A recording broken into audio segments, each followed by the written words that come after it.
Hi, welcome to Marker Board Videos. My name is Nancy Foote. Today's video is about the flipped classroom and answering the question, is it hype or is it teaching? On the screen you can see my name, my email address, and my blog, which is the unintentionalgeek.com. So at the beginning, the reason that I flipped my classroom was not because it was the flavor of the month and not because everybody else was doing it, but I flipped my classroom because it was a necessity. I had a significant number of students who said, I can do the problems, I can do the worksheets, I can do the applications when I'm with you in class, but when I get home I forget how to do it. So I started making them short videos about how to do it, just kind of to refresh their memory when they were at home working on the problems. This turned into a bit of a bigger deal when I posted them on YouTube and they suddenly gained an international audience. Flipping my classroom was a natural thing to do. It allowed me to give the same lesson over and over and over without redundancy and without repeating myself over and over and over again. In addition, it frees up class time for labs and gives me an opportunity to interact more closely with my students and to address their individual needs. I am a data person, I am a data geek, so let's talk about some of the data. The first thing that I did was I looked at whether using the textbook was better or using a video was better. I did a very unscientific study, although someone recently told me it was called action research, where I took all of my students, and I had about 150, and I randomly assigned them one of two groups. Either you were going to read the textbook to get the information or you were going to get it from a video. And then I gave them both the very same assessment. The students who read the textbook, 71% of them was the average score on the test. The people who watched the video scored an average of 83%. I was pretty impressed. I thought that was pretty cool. But then I wanted some more information. So I did another assessment. Khan Academy videos versus my videos. It is an incredible amount of work to make videos when you get started. I cannot tell you how many hours it took me. I didn't keep track, and that was probably a good thing. But I thought there's a lot of good videos out there, and one of the ones that's advertised the most, one of the ones I hear about the most, is the Khan Academy. So I decided to pit a Khan Academy video against my own. My students who watched the Khan Academy video, again, a random sample, not the same groups as was the first time, not the same content as the first time. Just, you got a number. If you got a green chip, you did Khan Academy. If you got a blue chip, you did my video, is basically what it amounted to. 86%, that's a big increase. So 86%, pretty impressive, but on my videos, 93%. I've recently discovered that it seems to be because I have a personal relationship with my students. My students know me, they understand some of the terminology that I use, and that personal relationship comes into play. Then I went to a workshop, a discovery education workshop. It was the Siemens STEM Institute in Washington, D.C., and it was fabulous. But one of the speakers there said that you should show your face in a video. Well, I kind of had done the Khan Academy thing where I showed my hand and I used a dock camera, but I really didn't show my face very much. So I decided to do another study without showing my face and with showing my face. So I taught the exact same content, the exact same examples, using as close to the same words as I could. Only in one set of videos, I did not show my face. I just showed my hand and my dock camera. And in the other set of videos, you could actually see my face. I am very expressive. My students like to freeze videos where I have weird expressions on my face and then screen captured. It's actually not that hard to do because I have weird expressions on my face all the time. Anyway, so again, random sample, half and half. So the kids that watched without my face got an 84% on the test, very respectable. The kids who watched my videos with me showing my face, 89%. That took care of it for me. I was going to make videos that showed my face. I put my very first video up on YouTube that showed my face, and within minutes I got an email from someone that says, "Great video, I love the way you teach, you shouldn't show your face." I was devastated. It really upset me. I had done this unscientific study, I had done this action research, I was sure that it was the best thing. But then there's this person out in the public that says, you shouldn't do that. About 5 hours later, I got another email from the same person that says, I'm sorry. I should have said you shouldn't show your face because your mouth and your words don't match. Well, that's an issue on their end with streaming. It has nothing to do with me, and man, was I relieved. So now in the majority of my videos, I actually do show my face. What are some of the benefits of the flipped classroom? Well, let's first of all talk about saving time. Now, you might look at these numbers, 192, 60, and 11, and have no clue what they mean, but I'm going to explain it to you real quickly. I did a little bit of research and I found out the average NFL football game, Monday night football game, runs 192 minutes. That's the average length of time that the football game is on TV. Yes, that includes commercials and everything, but that's how long it's on TV. The length of a football game is actually 60 minutes. So for a 60-minute game, we're watching TV for 192 minutes. But here was the part that I found very, very interesting. The action of the game only takes 11 minutes. So for 11 minutes worth of action, I am spending 192 minutes to watch that. I'm not a huge football fan, so I don't get all of the nuances. I'm sure those of you who are football fans understand it and are happy to spend that time. Me, not so much. I can take a 60-minute lecture and very easily deliver it in 8 minutes. I do have students tell me I talk too fast in the videos, and I tell them that they have the power to shut me up or slow me down anytime they want. They hesitate at first to use that control, but that control is theirs to use, and they should do so. I don't have to say, yes, you may go to the bathroom, put that pencil down. Are you chewing gum? Get up and throw it away. Can you two stop it? I don't have to do any of that because it's a video. The other thing I don't have to do is wait for kids who take longer to write or shorter to write, and I don't have to repeat myself over and over and over again. So one of the huge benefits to me is time. Another benefit is it changed the relationship between me and the parents of my students and my students. I become part of their families. I'm at their birthday parties. I'm at the soccer practices. I'm in their car with them. I'm at family trips. I personally am not, but my face and my videos are. When the parents meet me at Meet the Teacher, they all know me already. They know what I look like, they know what I sound like, and they even know my gestures because I become part of their family because of the videos. They are welcoming me into their family, and I appreciate that. There's a transparency here that you don't always get in a classroom, and that's a double-edged sword. But here's the real transparency. If any administrator wants to see what's going on in my classroom, they can do a walkthrough anytime they want. But if somebody wants to assess my content, that's a little bit harder to do, except with my videos. If they want to know how I teach Newton's first law of motion, how I lecture about it, what information I give students about it, all they have to do is watch my video. It's out there, it's public, it's free for everyone to use. Another benefit is teacher reflection. I reflect on my lessons. Every teacher does. How did that go? Did it go well? Did it not go well? What am I going to change next year when I do it? And then maybe you make a note. And the next year you do that same lesson and you don't remember that you wanted to change something, or you can't find your notes, and once in a while you do make a change. But with a flipped classroom, you are reflecting constantly on your video, because for mine, my videos are public. They're out there. People get to see them all the time. It's a little unnerving, actually, to know that so many people are looking at my video. I reflect on it. I want to make sure it's right, it's perfect. If it's not, I'm going to redo it. And there we have the vetting process. You do not have to put your videos out to the public. It can still be private between a teacher and students and their families and the administration.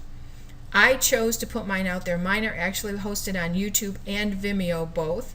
YouTube is for my public and international audience. Vimeo is for my students.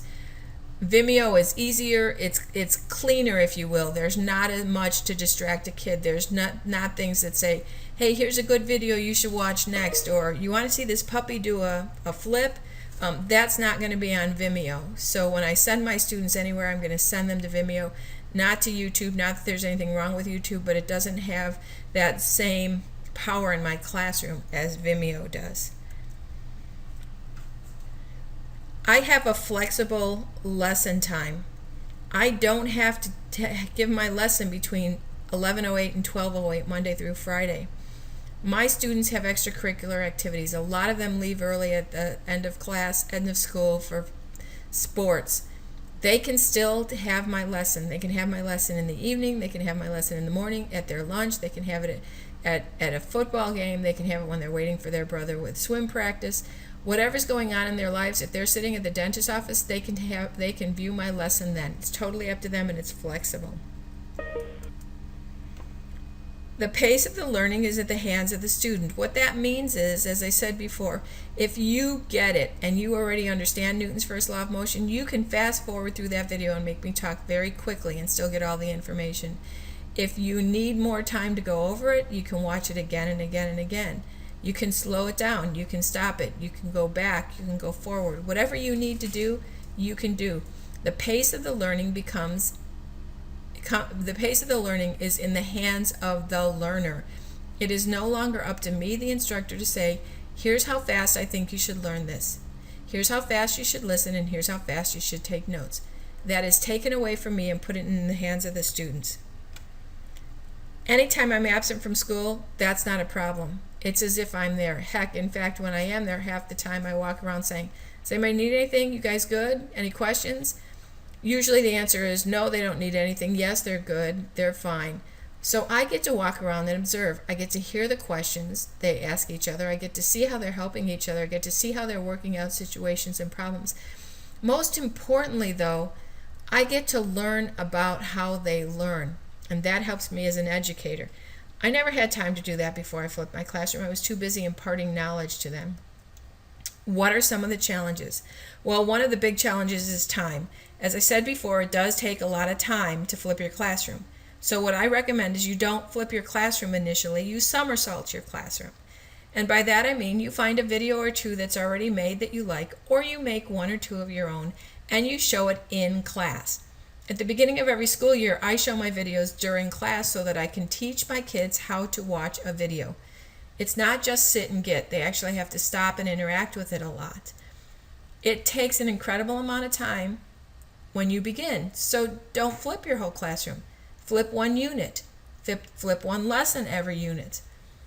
Flip one quarter. You decide. You're in control. But give it a start.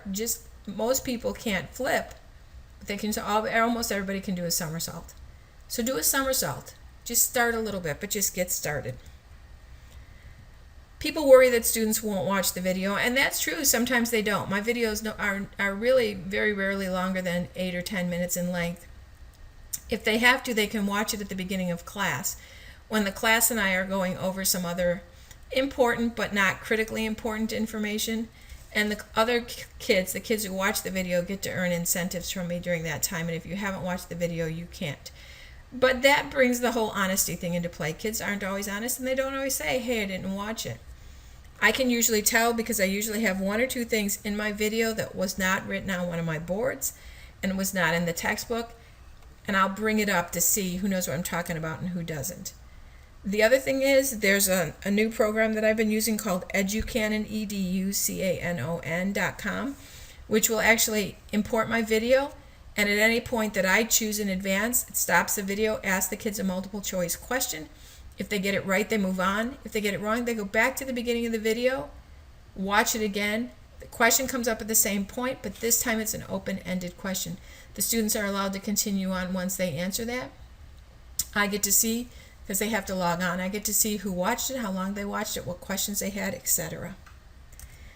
There's always the issue of technology inequality. So here's the way I solve it. If you do not have internet access at home, I will give you a DVD with my videos for that unit. If you don't have a computer at home, I will ask you to put it on your portable DVD player or your DVD player. If you don't have one of those, I will loan you a portable DVD player. And one year I actually had a student who was living out of their car until that situation could be remedied. I gave him a DVD player with batteries. So technology inequality doesn't have to be a challenge. You just need to be creative. Frankly, portable DVD players you can get for pennies on the dollar now because nobody wants them anymore, except for you. Another challenge is it's still a lecture. I don't care how you wrap it up and what kind of pretty bow you put on it. A lecture is a lecture is a lecture. But it's much better, in my opinion, to lecture for 8 minutes than to lecture for 60 minutes. If I lecture for 8 minutes, that gives me 42 minutes, which I wouldn't have had before in a 50-minute class. 42 minutes that I wouldn't have had before that I can use to do other things with my students. It is nerve-wracking to put it out there in the world.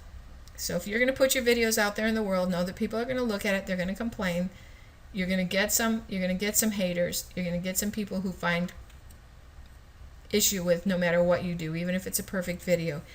but you don't have to put it out there. Keep that in mind. Just because you flip your classroom doesn't mean that you have to put it on YouTube and share it with the rest of the universe. Convincing teachers to do a flipped classroom is difficult for an administrator. It's really easy for me to do it. All I say to them is come and spend the day with me. Come and spend the day, hang out in my classroom, listen to the conversations my students are having, watch how my day goes. I don't go home exhausted anymore. I don't go home hoarse anymore. And my grading has changed too. The last challenge is getting people to realize that it's not just a fad, it's using technology in the classroom. I wish they never gave it the name the flipped classroom, because it was fine when they didn't have that name. But once they gave it the name the flipped classroom, it became the flavor of the week. That's a problem. All I can tell you is you're using technology in your classroom. The parents will love it because of its flexibility.